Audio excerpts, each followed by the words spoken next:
నిస్వార్థ సేవకు నిలువెత్తు నిదర్శనం, నిర్మాణాత్మకమైన సామాజిక సేవకు ప్రత్యక్ష ప్రమాణం. 70 సంవత్సరాల క్రిందటే మహిళా సంక్షేమం గురించి ఆలోచించి పథకాలను రూపొందించి వాటికి శాశ్వత రూపం కల్పించి గత 70 సంవత్సరాలుగా లక్షలాది మంది మహిళల జీవితాల్లో వెలుగులు నింపే అనేక సంస్థలకు ఊపిరిపోసిన తెలుగు మహిళా తేజం దుర్గాబాయి దేశ్ముఖ్గా అందరికీ తెలిసిన దుర్గాబాయమ్మ గారి స్ఫూర్తిదాయకమైన జీవిత విశేషాలు 4వ వారం చివరి భాగం. గత 3 వారాల్లో మనం ఏం మాట్లాడుకున్నామో అతి క్లుప్తంగా తెలుసుకుందాం. 1909లో రాజమండ్రిలో జన్మించిన దుర్గాబాయమ్మ గారు పెరిగిందంతా కాకినాడలో. చాలా చిన్న వయసులోనే ఆవిడ స్కూలు మానేసేసి ఇంగ్లీష్ చదువులు వద్దనుకుని హిందీ నేర్చుకుంటూ హిందీ పిల్లలకి నేర్పుతూ 12-13 సంవత్సరాల వయసులోనే ఆవిడ కాకినాడలో హిందీ బాలికా పాఠశాల అని ఒక స్కూలుని స్థాపించారు. అంత చిన్న వయసు నుంచి కూడా ఆవిడికి మహిళాభ్యుదయం గురించి సంఘసేవ గురించి ఆలోచనలు ఉండేవి. 24 సంవత్సరాల వయసుకే ఆమె రాజకీయాల్లో చాలా ప్రముఖంగా పేరు తెచ్చుకోవడం, అలాగే జైలుకి వెళ్లి బయటకు రావడం ఇలాంటివన్నీ కూడా జరిగినాయి. 24 సంవత్సరాల వయసులో ఆవిడ చదువుకుందామని ప్రారంభించి 32 సంవత్సరాలకి ఆవిడ క్రిమినల్ లాయర్ గా బార్ కౌన్సిల్లో రిజిస్టర్ చేసుకోగలిగారు మద్రాసులో.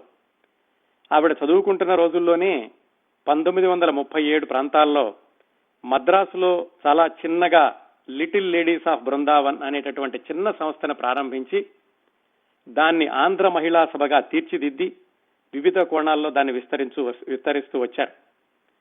1946 నుంచి ఆవిడ ఢిల్లీకి కూడా వెళ్లి అక్కడ ప్రొవిజనల్ పార్లమెంటులో సభ్యురాలిగా కూడా పనిచేశారు. అలాగే భారత రాజ్యాంగ నిర్మాణ కమిటీలో కూడా సభ్యురాలిగా ఉన్నారు. అలా మద్రాసులో సంస్థల్ని కొనసాగిస్తూ ఆవిడ లాయర్ గా కూడా కొనసాగుతూ ఢిల్లీలో ఈ కమిటీల్లో కొనసాగుతూ స్వాతంత్ర్యం వచ్చాక ఆవిడ ప్లానింగ్ కమిషన్ సభ్యురాలిగా కూడా ఎన్నికయ్యారు. ఆ ప్లానింగ్ కమిషన్ సభ్యురాలిగా పనిచేస్తున్నప్పుడు అప్పటి ఆర్థిక మంత్రి, ఫైనాన్స్ మినిస్టర్, అలాగే ప్లానింగ్ కమిషన్ లో మరొక సభ్యుడు అయినటువంటి దేశముఖ్ గారితో పరిచయం ఏర్పడింది. సిడి దేశముఖ్. ఆ దేశముఖ్ గారు అప్పటికి ఎలా ఉన్నారంటే ఆయనకి భార్య చనిపోయారు, అప్పటికే 30 సంవత్సరాల కూతురు, ఆవిడ లండన్ లో ఉన్నారు. అప్పటికి సిడి దేశముఖ్ గారు, దుర్గాబాయమ్మ గారు ఇద్దరు కూడా ప్లానింగ్ కమిషన్ లో సభ్యులుగా ఉన్నారు. ఇంతవరకు క్రిందటి వారం మాట్లాడుకున్నాం. ఈ రోజు మిగతా విశేషాలు తెలుసుకుందాం. సిడి దేశ్ముఖ్ గారు దుర్గాబాయమ్మ గారిని గమనిస్తూ వచ్చారు. ఆవిడ యొక్క ధైర్యం, ఆవిడ మద్రాసులో చేస్తున్నటువంటి కార్యక్రమాలు, అలాగే హిందీలో అనర్గళంగా మాట్లాడడం, ఆవిడ ఏ విషయం మాట్లాడినా కానీ స్త్రీ సంక్షేమం గురించి, ఈ స్త్రీ శిశు సంక్షేమం గురించి ఎలాంటి పథకాలు చేపట్టాలి, ఇలాంటి వాటి గురించి ఆవిడ నిస్వార్థంగా ఈ పార్లమెంటులో కూడా వాదించడం, ఇలాంటివన్నీ సిడి దేశ్ముఖ్ గారు దగ్గరగా గమనిస్తూ ఉన్నారు. ఒకసారి మద్రాసులో ఈ ఆంధ్ర మహిళా సభకి అనుబంధంగా ప్రసూతి వార్డుని ఒకదాన్ని ప్రారంభించి దాని యొక్క ఇనాగరేషన్ కూడా సిడి దేశ్ముఖ్ గారిని మద్రాసు ఆహ్వానించారు దుర్గాబాయమ్మ గారు. అక్కడ కూడా ఆయన ప్రత్యక్షంగా దుర్గాబాయమ్మ గారు చేస్తున్నటువంటి సాంఘిక సంక్షేమ కార్యక్రమాల గురించి తెలుసుకోవడానికి అవకాశం ఏర్పడింది. ఆ మద్రాసు వెళ్లి రావడం అయ్యాక 1952 నవంబర్ ప్రాంతాల్లో 1962 నవంబర్ ప్రాంతాల్లో ఒకసారి ఈ సిడి దేశ్ముఖ్ గారు దుర్గాబాయమ్మ గారి ఇంటికి ఫోన్ చేయించారు సెక్రటరీ తోటి. రేపు ఒకసారి మా ఇంటికి రాగలరా, మా కుటుంబ సభ్యులకి మిమ్మల్ని పరిచయం చేస్తాను అని. ఆవిడ ఆశ్చర్యపోయారు. నేనెందుకు పరిచయం చేయాలి కుటుంబ సభ్యులకి, మేమేదో ప్రణాళికా సంఘంలో పనిచేస్తున్నాం కానీ ఆయన ఇంటికి ఎందుకు ఆహ్వానించారా అనుకున్నారు. కానీ పైగా మరి ఆయన అప్పటికే ఆర్థిక శాఖ మంత్రి, ప్రణాళికా సంఘంలో సీనియర్ సభ్యుడు కాబట్టి ఆవిడ ఆహ్వానాన్ని కాదనకుండా వాళ్ళ ఇంటికి వెళ్లారు. 1952 నవంబర్ 5వ తారీఖున 1952 నవంబర్ 5వ తారీఖున సిడి దేశ్ముఖ్ గారి ఇంటికి వెళ్లారు ఆయన ఆహ్వానాన్ని అనుసరించి. అక్కడికి వెళ్లేసరికి సిడి దేశ్ముఖ్ గారి అమ్మగారు, అలాగే ఆయన యొక్క చెల్లెలు, మేనకోడలు వీళ్ళందరూ ఉన్నారు. అప్పటికే ఆయన వయసు 60 సంవత్సరాలు, దుర్గాబాయమ్మ గారి వయసు 43 సంవత్సరాలు. వాళ్ళిద్దరికీ 17 సంవత్సరాల వయసు వ్యత్యాసం ఉంది. అక్కడికి వెళ్ళాక ఏదో కాఫీ అది తీసుకున్నారు, వాళ్ళ కుటుంబ సభ్యులందరికీ పరిచయం చేశారు. ఆవిడ ఆశ్చర్యపోతున్నారు, ఎందుకు ఇంత ప్రత్యేకంగా పరిచయం చేస్తున్నారా కుటుంబ సభ్యులకి అని. అదేపాకి ఇద్దరు మాట్లాడుకుంటూ వాళ్ళ గార్డెన్ ఏదో ఉంటే అక్కడ నడుచుకుంటూ వెళ్లారు. అదంతా కూడా గవర్నమెంట్ ఇచ్చినటువంటి పెద్ద బంగ్లా. ఎందుకంటే అప్పటికే ఆయన ఫైనాన్స్ మినిస్టర్, పైగా ప్రణాళిక సంఘంలో సభ్యుడు కూడాను. 15 ఎకరాలు ఉండేటటువంటి విశాలమైనటువంటి స్థలంలో ఒక 10-15 బెడ్రూమ్లు ఉన్నటువంటి పెద్ద బంగ్లా. దాంట్లో సిడి దేశ్ముఖ్ గారు కుటుంబ సభ్యులు ఉంటున్నారు. ఎందుకంటే ఆయన భార్య చనిపోయింది, కూతురేమో లండన్ లో ఉంది కాబట్టి. సరే, అలా తోటలో నడుచుకుంటూ వెళ్ళినప్పుడు ఆయన దుర్గాబాయమ్మ గారితో చెప్పారు, నాకు చాలా ఒత్తిడిగా ఉంటోంది ఈ ఫైనాన్స్ మినిస్టర్ గా పనిచేయడం, ప్రణాళికా సభ్యుడిగా పనిచేయడమును, నేను రాజీనామా చేద్దాం అనుకుంటున్నాను అని. అంటే దుర్గాబాయమ్మ గారు చెప్పారు, ఎందుకు అలా అనుకుంటున్నారు, మీకేమైనా సహాయం కావాలంటే ఎప్పుడైనా నన్ను గుర్తుపెట్టుకోండి, నేను మీకు సహాయం చేయడానికి సిద్ధంగా ఉన్నాను అని. నా జీవితంలోని శూన్యాన్ని నువ్వు భర్తీ చేయగలవా అని అడిగారు ఆయన. ఆవిడ ఒక్కసారిగా ఆశ్చర్యపోయారు, ఏమిటి ఇలా మాట్లాడుతున్నారు అని. కానీ ఆ మాటల్లోని అంతరార్థం తెలిసింది ఆవిడ. వెంటనే సమాధానం చెప్పకుండా, నాకు కొంచెం సమయం ఇవ్వండి, నేను 1-2 రోజుల్లో మీకు సమాధానం చెప్తాను అన్నారు. నా జీవితంలోని శూన్యాన్ని భర్తీ చేయడం అంటే ఇంకా దాంట్లో వేరేగా ఆలోచించాల్సిన అవసరం లేదు, నన్ను వివాహం చేసుకుంటావా అని పరోక్షంగా అడిగారు. ఆవిడ ఇంటికి వెళ్ళాక ఆలోచించారు.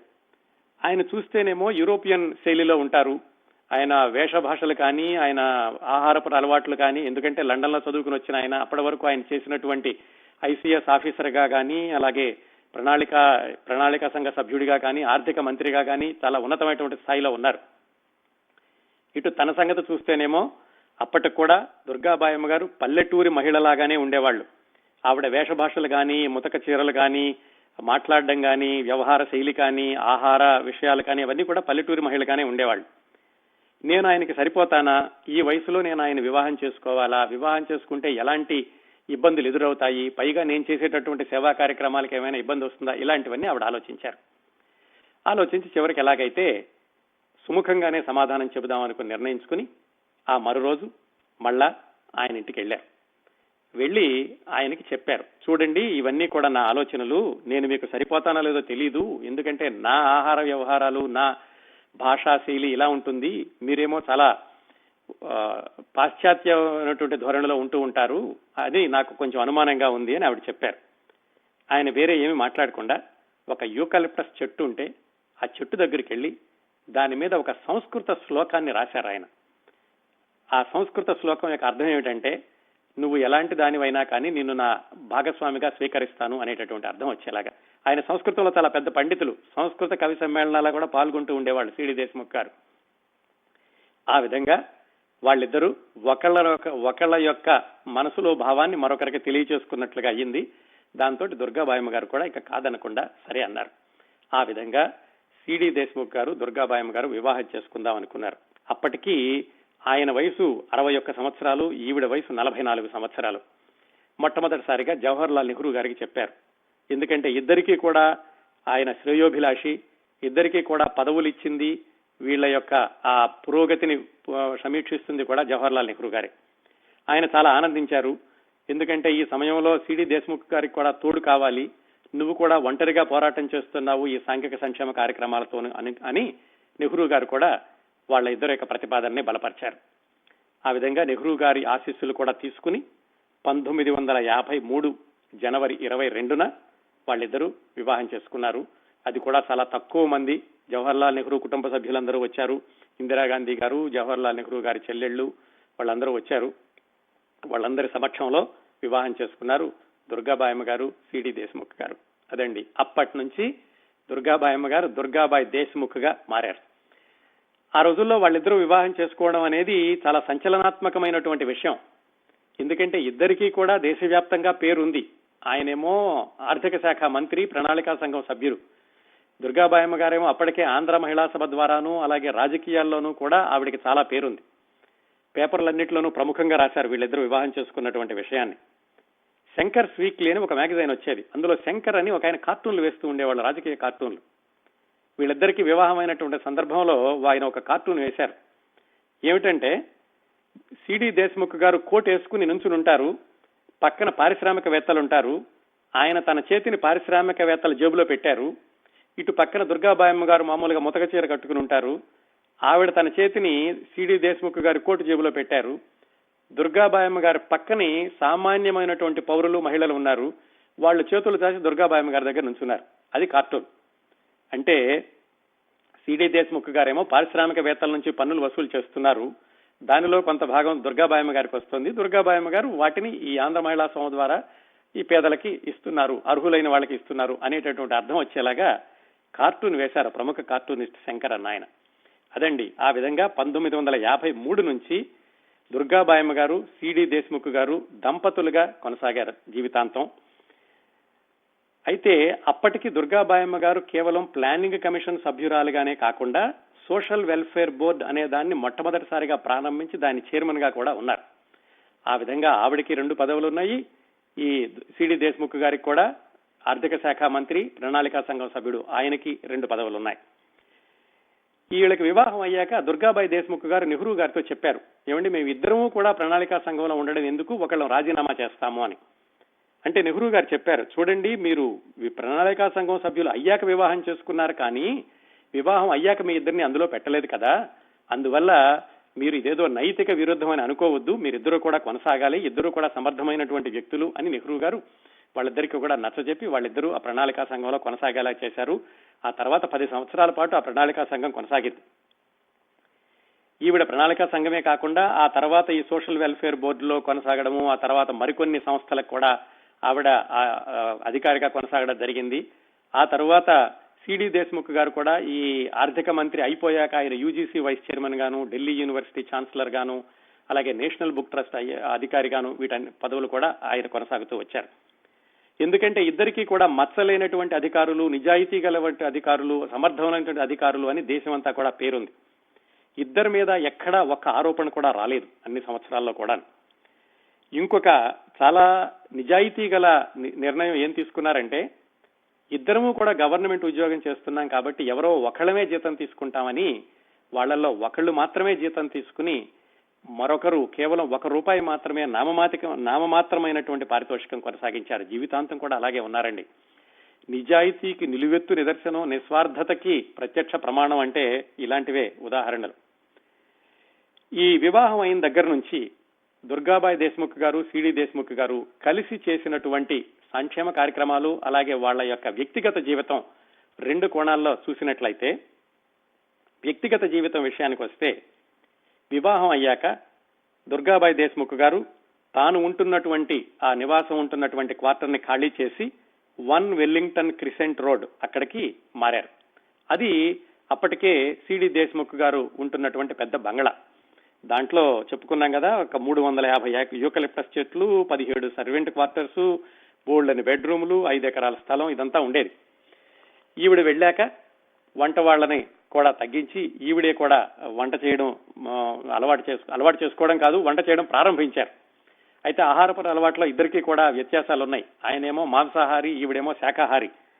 అయినా కానీ ఇద్దరి మధ్యన ఎప్పుడు ఎలాంటి పొరపచ్చాలు రాలేదు. ఎందుకంటే ఇద్దరి ఆలోచనలు, ఇద్దరి యొక్క ఆశయాలు కూడా ఒకే విధంగా కొనసాగిన వివాహం అయ్యాక. అలాగే ఈ ఇద్దరూ కలిసి ఈ ఆర్థిక శాఖ మంత్రి యొక్క బంగ్లాలో నివసించడం భార్యాభర్తలుగా ఉన్నాక, అటువైపు నుంచి సిడి దేశ్ముఖ్ గారి బంధువులు, ఇటువైపు నుంచి దుర్గాబాయమ్మ గారి బంధువులు, అంటే వాళ్ళ అమ్మ, తమ్ముడు గారి పిల్లలు వారానికి ఒకళ్ళు వచ్చి ఉండడం, ఎప్పుడూ కూడా వాళ్ళ ఇల్లు కళకళలాడుతూ ఉండేది. అటువైపు వాళ్ళని ఇటువైపు వాళ్ళని కూడా చాలా ఆదరంగా చూస్తూ ఉండేవాళ్ళు దుర్గాబాయమ్మ గారు.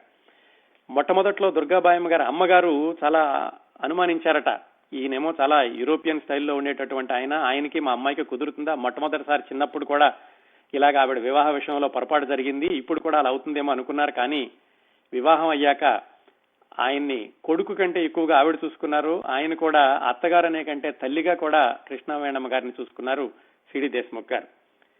అంతేకాకుండా దుర్గాబాయమ్మ గారు చేసినటువంటి ఇంకొక మహత్తరమైనటువంటి కార్యక్రమం ఏమిటంటే, వివాహం అయ్యాక తండ్రికి దాదాపుగా 30 సంవత్సరాలు దూరంగా లండన్ లో ఉంటున్నటువంటి కూతురు ప్రిమ్ రోజ్, ఆవిడ్ని కినిక అని చాలా ముద్దుగా పిలుచుకుంటూ ఉండేవాళ్ళు. ఆవిడకి ఉత్తరాలు రాసి ఆవిడకి తండ్రికి మధ్యనున్నటువంటి పరపొచ్చాలు సమసిపోయేలాగా చేసి ఆవిడ్ని తండ్రికి దగ్గర చేశారు. దుర్గాబాయమ్మ గారు కేవలం సంఘ సంక్షేమమే కాకుండా మానవత్వం దృష్ట్యా కూడా ఆ విధంగా తండ్రి కూతుళ్ళని దగ్గర చేశారు. మొట్టమొదటి వారం చెప్పుకున్నాం, ఆవిడ ప్రథమ వివాహం చేసుకున్నటువంటి భర్త వివాహం చేసుకున్న 2వ భార్య, ఆవిడ్ని కూడా ఆ భర్త మరణించాక తన దగ్గరికి తీసుకొచ్చి తన శిక్షణాలయంలోనే శిక్షణ ఇచ్చి జీవితాంతం తనతోటి ఉంచుకున్నారు. ఆవిడ మానవత్వానికి అదొక అద్భుతమైనటువంటి నిదర్శనం అండి ఈ రెండు ఉదాహరణలు కూడా. ఇంకా ఈ దుర్గాబాయమ్మ గారు ఈ వివాహం అయ్యాక ఆ క్వార్టర్లో బంగ్లాలో ఉంటూ ఉండగా తనకు ప్రైవేట్ సెక్రటరీగా ఎలిజబెత్ హజరయ్య అని ఒక ఆమెని తెచ్చుకున్నారు. ఆ ఎలిజబెత్ హజరయ్య అనే ఆవిడ దుర్గాబాయమ్మ గారితో పాటుగా కలిసి మద్రాసులో లా చదువుకున్నారు. అయితే ఆవిడకి నలుగురు పిల్లలతోటి లా చదవడానికే చాలా కష్టపడుతూ ఉండేవాళ్ళు. ఆ తర్వాత కూడా ఆర్థిక ఇబ్బందుల్లో ఉంటే ఆవిడని తీసుకొచ్చి తనకి సెక్రటరీగా ఉంచుకుని వాళ్ళ పిల్లలందరూ కూడా జీవితంలో స్థిరపడేలాగా సహాయం చేశారు దుర్గాబాయమ్మ గారు. అంతవరకు కూడా, అంటే వివాహం అయ్యేంత వరకు కూడా సిడి దేశ్ముఖ్ గారికి చాలా నిజాయితీ గల సమర్థుడైనటువంటి అధికారిగా చాలా మంచి పేరుంది. దుర్గాబాయమ్మ గారితో వివాహం అయ్యాక ఇంకా ఆయన కూడా ఈ సాంఘిక సంక్షేమ కార్యక్రమాలు, సమాజ సేవ వైపు వచ్చారు. కేవలం ఆంధ్ర మహిళా సభ, దానికి అనుబంధమైనటువంటి సంస్థలే కాకుండా ఈ దుర్గాబాయమ్మ గారు, సిడి దేశ్ముఖ్ గారు కలిసి చేసినటువంటి సహాయాలతోటి బోల్డ్ అనే సంస్థలు చాలా మంచి స్థితికి వచ్చాయి. వాటిల్లో కొన్ని ఉదాహరణగా చెప్పుకోవాలంటే, మద్రాసులో క్యాన్సర్ ఇన్స్టిట్యూట్ ఆఫ్ మద్రాస్ అని అప్పటికే ఉంది. ఇది 1955 ప్రాంతాలకే ఉంది. డాక్టర్ ముత్తులక్ష్మిరెడ్డి అని ఆవిడ ప్రారంభించారు. ఆవిడ ప్రారంభించారు కానీ సరైనటువంటి నిధులు సమీకరించలేకపోయారు. ఆవిడ వచ్చి దుర్గాబాయమ్మ గారికి చెప్పారు, ఇలా నాకు నిధులు కావాలండి అంటే దుర్గాబాయమ్మ గారు ఈ సిడి దేశ్ముఖ్ గారితో చెప్పి ఆ క్యాన్సర్ ఇన్స్టిట్యూట్కి నిధులు ఇచ్చి దాన్ని నిలదొక్కునేలాగా చేశారు. అలాగే అప్పటి వరకు కూడా ఈ ఫైలేరియా, లెప్రసీ అంటే బోధకాలు, కుష్టు ఇలాంటి వాటికి ప్రత్యేకమైనటువంటి విభాగం ఉండేది కాదు, ఏది కేంద్ర ఆరోగ్య శాఖలోను. దానికోసమని ప్రత్యేకంగా కొన్ని నిధుల్ని కేటాయింపచేసి వాటి కోసం కృషి చేస్తున్నటువంటి స్వచ్ఛంద సంస్థలకి ఇప్పించారు దుర్గాబాయమ్మ గారు. అలాగే అదే రోజుల్లో ఢిల్లీలో all India institute of medical sciences అది వస్తుందా రాదా అని అనుమానం ఉన్న రోజుల్లో కూడా అది ఖచ్చితంగా అలాంటి సంస్థ ఒకటి ఉండాలి అని దానికి తన మద్దతునిచ్చి అది ప్రారంభించడానికి కూడా కృషి చేశారు దుర్గాబాయి దేశ్ముఖ్ గారు. అలాగే నేషనల్ స్మాల్ సేవింగ్స్ కమిటీ అప్పట్లోనే ప్రారంభమైంది, దానికి చైర్మన్ గా ఉండి దాని ద్వారా కూడా కృషి చేశారు. 1-2 కాదండి, ఇలాంటివి ఆవిడ కేవలం మనకి ఆంధ్ర మహిళా సభ ఒకటే కనిపిస్తుంది కానీ పరోక్షంగా ఆవిడ బలపరిచినటువంటి సంస్థలు, స్థిరపరిచినటువంటి సంస్థలు అనేకం ఉన్నాయి. అలాగే ఈ రోజు భారతదేశంలో మహిళా సంక్షేమం గురించి చట్టాలు కానీ అలాగే సంస్థలు కానీ వేటి గురించి మాట్లాడుకున్నా కానీ వాటి వెనకాల దుర్గాబాయమ్మ గారి యొక్క హస్తం ప్రత్యక్షంగానో పరోక్షంగానో ఎక్కడో చోట ఉంటుంది. చెప్పుకున్నాం కదా, ఆంధ్ర యూనివర్సిటీలో లేడీస్ హాస్టల్ పెట్టడానికి కూడా దుర్గాబాయమ్మ గారే తొలి బీజం వేశారు అని. అంతేకాకుండా ఆవిడ సోషల్ వెల్ఫేర్ బోర్డు చైర్మన్ గా ఉన్నప్పుడు దాదాపుగా దేశవ్యాప్తంగా 1,50,000 స్వచ్ఛంద సేవా సంస్థలను ప్రారంభింపజేసి గ్రామ సేవికులు అనేటటువంటి పదవిని కూడా, అలాంటి గ్రామ సేవికల్ని కూడా ఉద్యోగాల్లో ఉండేలాగా చేశారు దుర్గాబాయమ్మ గారు. ఇవన్నీ చెబుతుంటే ఏదో ఒక ఈ రెజ్యూమే చదివినట్టుగా ఉంటుందండి, కానీ ఇవన్నీ కూడా దుర్గాబాయమ్మ గారు చేసినటువంటి నిస్వార్థమైన సేవకి ప్రత్యక్షమైనటువంటి నిదర్శనాలు.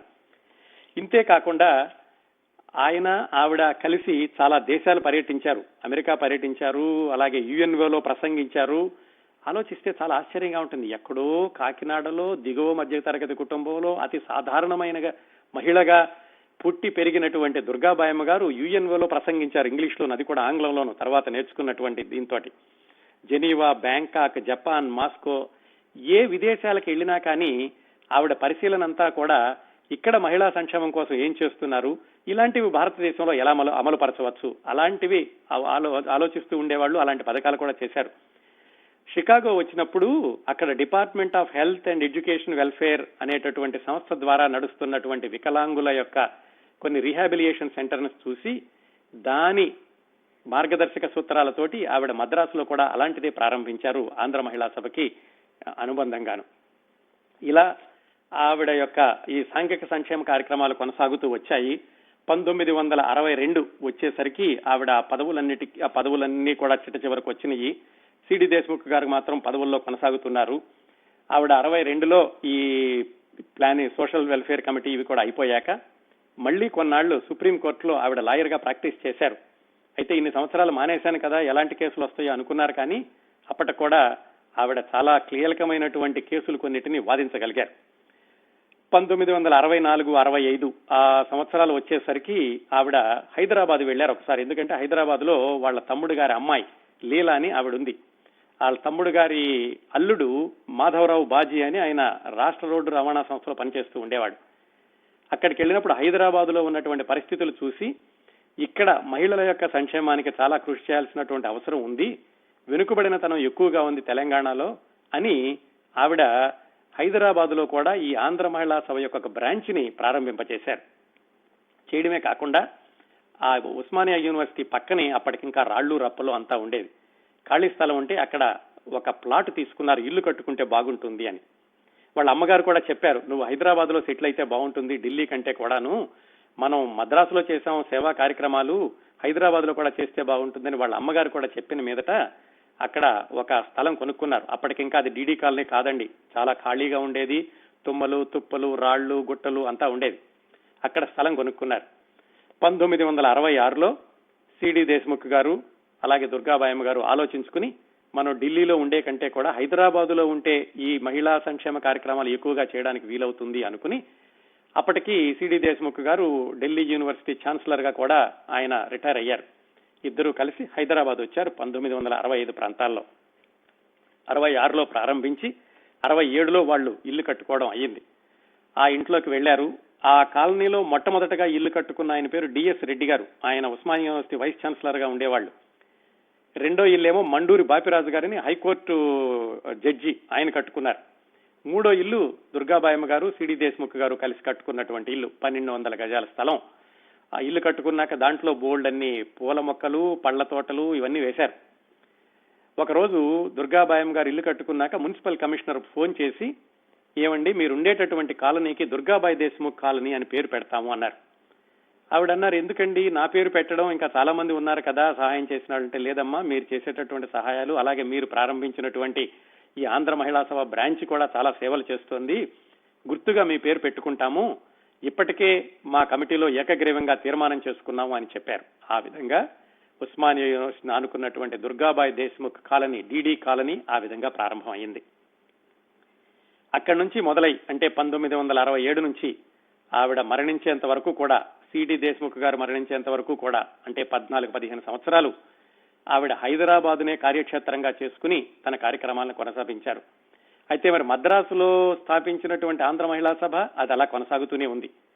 ఆవిడ తర్వాత జీవితంలో నేర్చుకున్నటువంటి పాఠాల్లో ఒకటి చెప్పారు. ఏమిటంటే, సంస్థని స్థాపించడం వరకే నా పని, సమర్థులైనటువంటి వ్యక్తుల చేతిలో పెట్టడం, అంతేకాని దాంతో నేను కలకాలం కొనసాగాలని, దాని మీద నా యజమాయిషీనే ఉండాలని అనుకునే దాన్ని కాదు.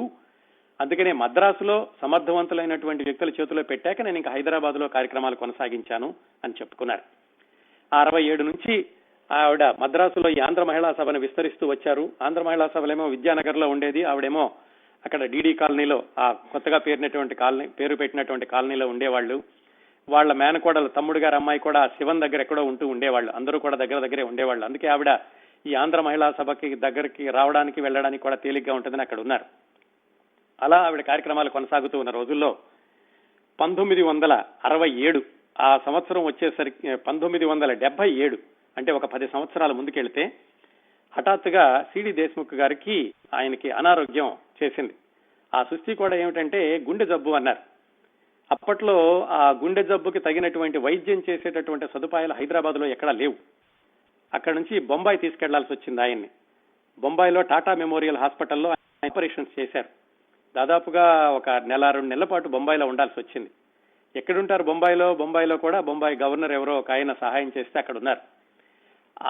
ఆయన హాస్పిటల్లో ఉన్న రోజుల్లో దుర్గాబాయమ్మ గారికి ఒకసారి తన జీవితం ఆలోచించుకున్నారు.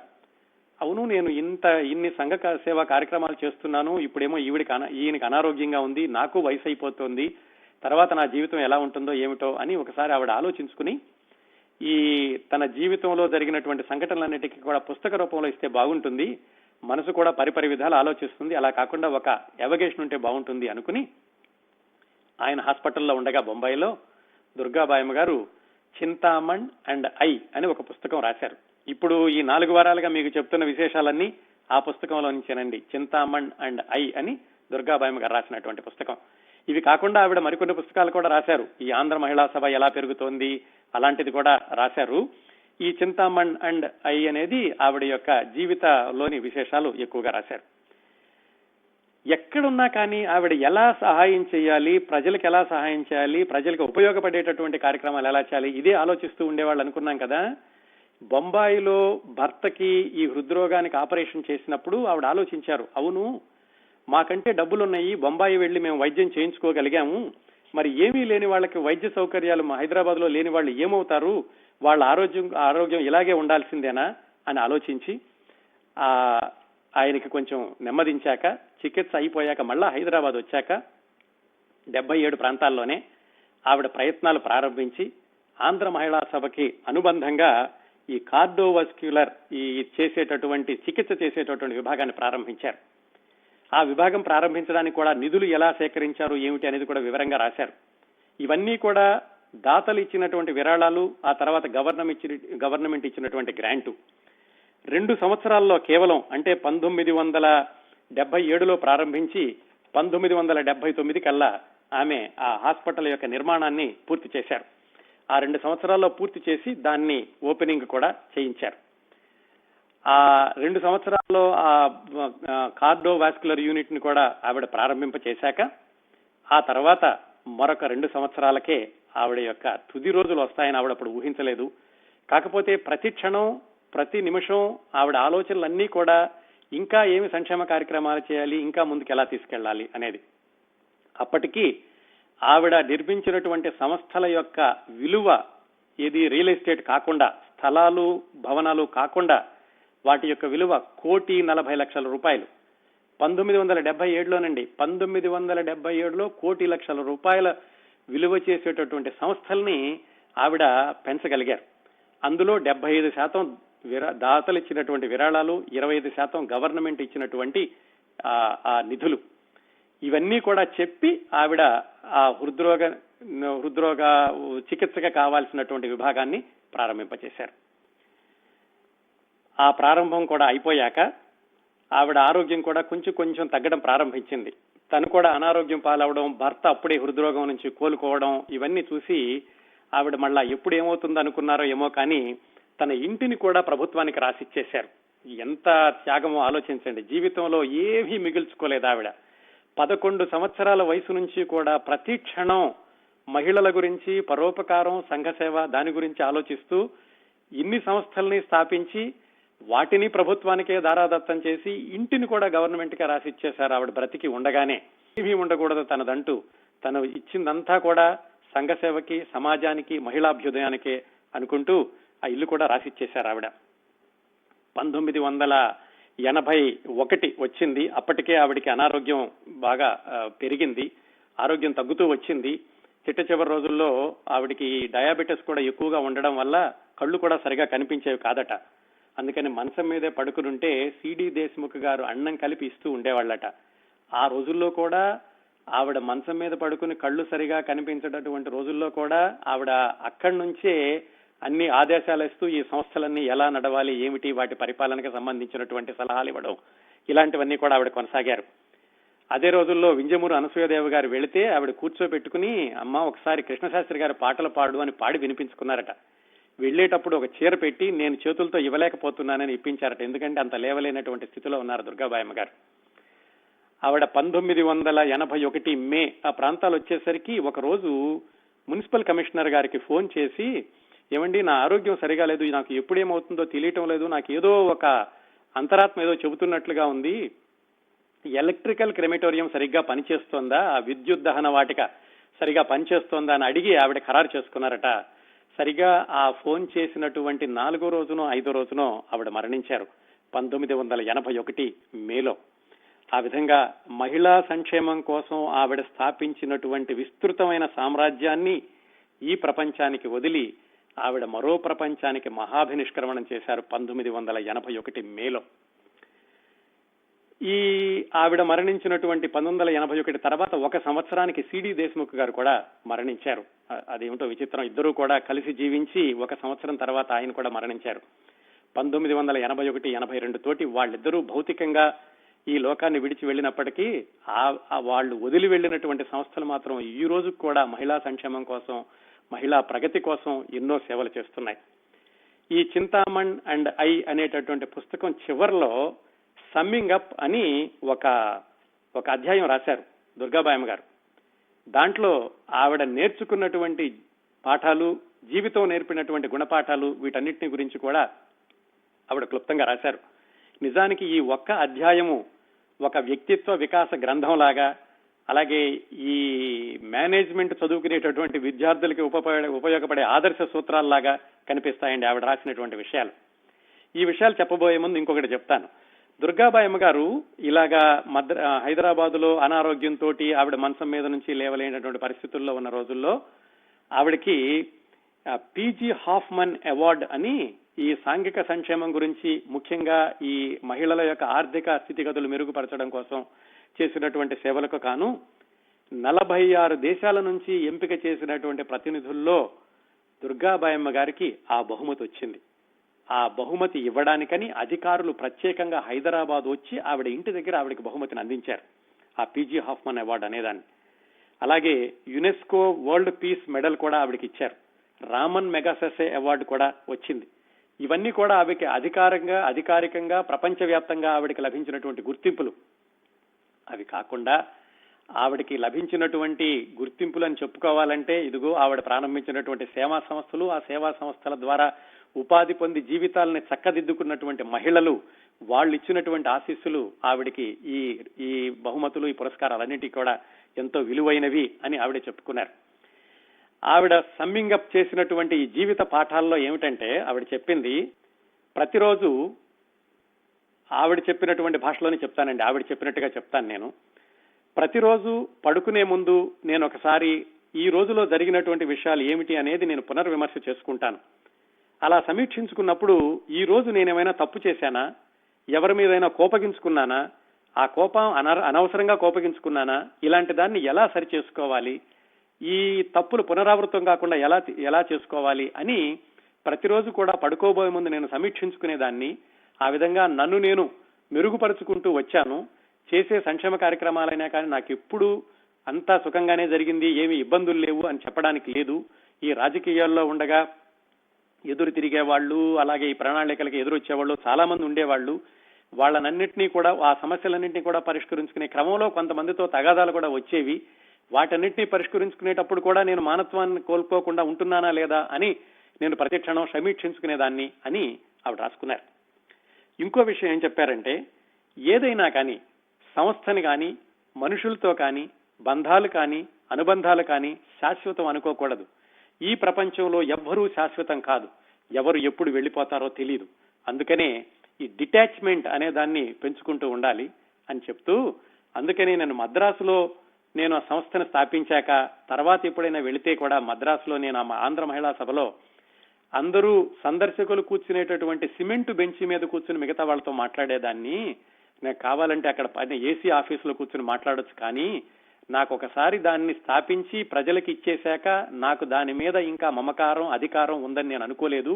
నేను కూడా మామూలు సందర్శకురాలనే, అందుకని మామూలు సిమెంట్ బెంచ్ మీద కూర్చుని మాట్లాడేదాన్ని. ఈ డిటాచ్మెంట్ అనే దాన్ని జీవితాంతం నేను మనసులో కొనసాగిస్తూ వచ్చాను అని చెప్పుకున్నారు. ఇంకొకటి, ఏదైనా సంస్థ స్థాపించినప్పుడు ఎప్పుడు నేనే దాన్ని పొడిగించాలి, ఎప్పుడు నేను దానికి అధికారిగా ఉండాలి, నా వల్లనే సంస్థ నడవాలి అని అనుకోకూడదు. నిజమైనటువంటి యజమాని ఎప్పుడూ కూడా సరైనటువంటి అధికారులను పెట్టుకోవాలి, సరైనటువంటి పరిపాలనా విధానాలను రూపొందించాలి, ఆ సరైనటువంటి వాళ్ళకి ఆ సంస్థలను వదిలేసేయాలి. అలా అయితేనే ఆ సంస్థ 10 కాలాలు నిలుస్తుంది.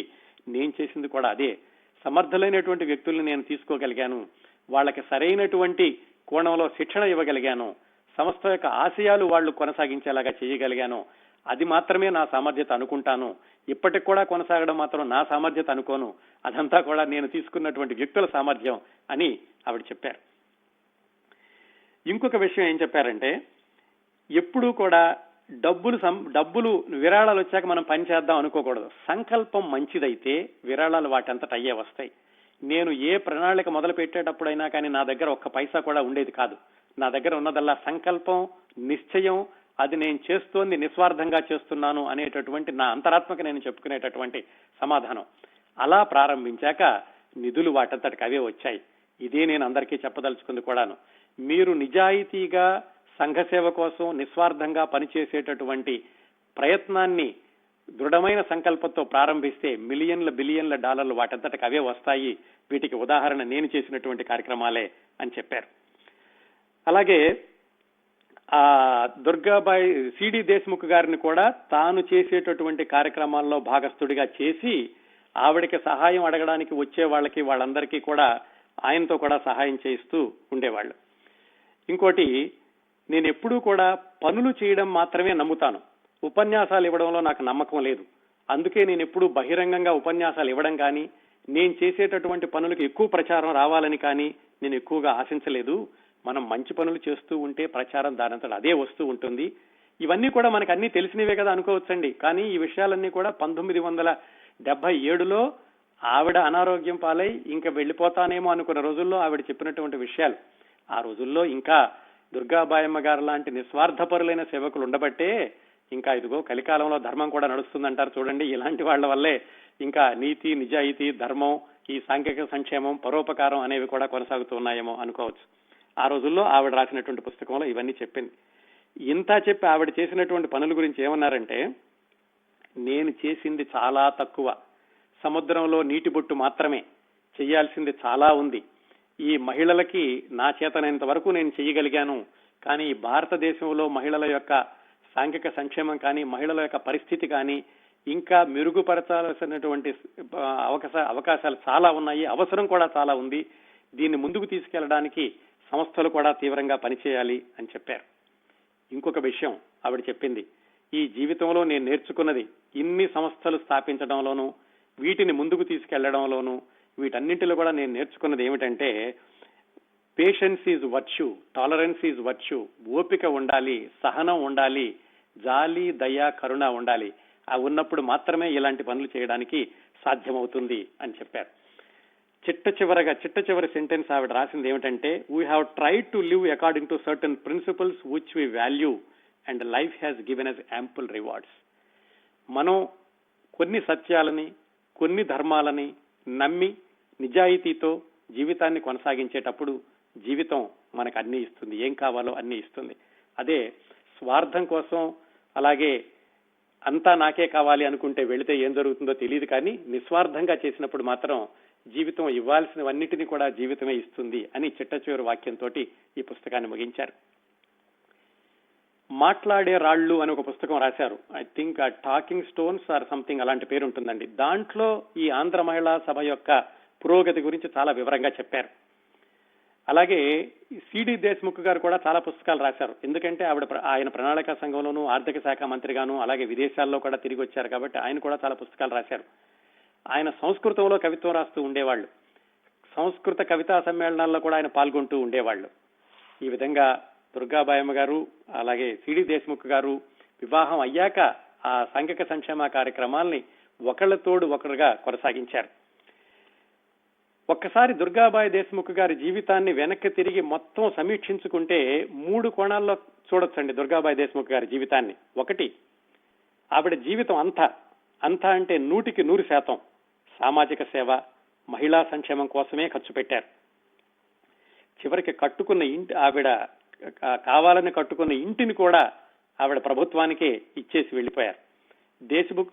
దేశ్ముఖ్ గారు కూడా అదే తోవలో ప్రయాణించారు. సొంత లాభం కొంత మానుకు పొరుగువాడికి తోడుపడబోయి అన్నాడు ఒక కవి. దుర్గాబాయమ్మ గారు మాత్రం తమ లాభాన్ని పూర్తిగా మానుకుని ఏదీ నాది కాదు, నేను చేసేదంతా ప్రజల కోసమే, ముఖ్యంగా మహిళల కోసమే అన్నట్లుగా ఆవిడ సేవ చేశారు. అది ఒక కోణం. రెండో కోణం, ఆవిడ భర్తతో కలిసి చేసినటువంటి కార్యక్రమాలు, మిగతా సంస్థలకి ఇచ్చినటువంటి సపోర్టు అవి ఎక్కువగా రికార్డు కాలేదు. ఆంధ్ర మహిళా సభ గుర్తొస్తుంది. కానీ దుర్గాబాయి దేశ్ముఖ్ గారు చేసినటువంటి భర్తతో కలిసి మిగతా సంస్థల యొక్క పురోభివృద్ధికి అవి నిలదొక్కుకోవడానికి ఆవిడ చేసినటువంటి సహాయ కార్యక్రమాలు చాలా తక్కువగా కనిపిస్తూ ఉంటాయి. అవి కూడా ఇద్దరు చేశారండి. ముఖ్యంగా IISc, Indian institute of statistical sciences, దానిని నిలదొక్కుకోవడానికి కూడా సిడి దేశ్ముఖ్ గారు చాలా సహాయం చేశారు. అలాగే ఐఐపిఎం అని, Indian institute of professional management అనుకుంటాను, దానిని కూడా శాఖలు విస్తరించడానికి దానికి కూడా ఈ దేశ్ముఖ్ గారు సహాయం చేశారు. National committee on girls and women's education అని, దాని తరఫున భారతదేశం అంతా కూడా లేడీస్ హాస్టల్స్ పెట్టారు. దానికి కూడా దుర్గాబాయమ్మ గారు చైర్మన్ గా ఉన్నారు. ఇలా ఆంధ్ర మహిళా సభే కాకుండా ఆవిడ విడిగా చేసినటువంటి కార్యక్రమాలు కూడా చాలా ఉన్నాయి. ఇంకా ఆంధ్ర మహిళా సభ గురించి మనం చెప్పుకోవాల్సిన అవసరం లేదు. ఆంధ్ర మహిళా సభ, దానికి అనుబంధంగా పెరిగినటువంటి సంస్థలు, ఇవన్నీ కూడా ఆవిడ చేసినటువంటి మూడవ కోణం అని చెప్పుకోవచ్చు. ఆవిడ ప్రభుత్వానికి ఇచ్చేసినటువంటి ఆవిడ సొంత ఇల్లు, ఆ డీడీ కాలనీ ఉన్నటువంటి ఇంట్లో ప్రస్తుతం మహిళా లా కాలేజీ నడుస్తున్నట్లుగా తెలిసింది. అది ఏమైంది అని తెలుసుకునేటటువంటి ప్రయత్నాలు చేశాను. ఎవరో చెప్పారు అందులో లా కాలేజీ నడుస్తుంది ప్రస్తుతం అని. ఇదండి దుర్గాబాయి దేశ్ముఖ్ గారి జీవితం.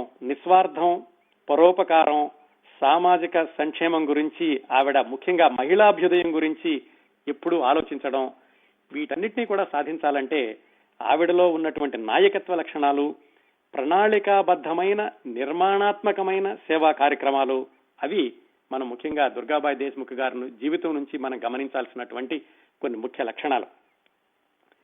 ఉద్యమాలు, ఉపన్యాసాలు, రాజకీయాలు, పార్టీలు, పుస్తకాలు, వీటన్నింటికంటే కూడా ప్రాక్టికల్ గా ఏం చేసి చూపించగలను, ఆచరణాత్మకంగా ఏం చేసి చూపించగలను, ప్రణాళికాబద్ధంగా ఏమి నిరూపించగలను అనే దృష్టితో ఆలోచించి ఇలా నిర్మాణాత్మకమైనటువంటి కార్యక్రమాలని కొనసాగించి ఇప్పటికీ నిలిచేలాగా చేశారు దుర్గాబాయి దేశ్ముఖ్ గారు.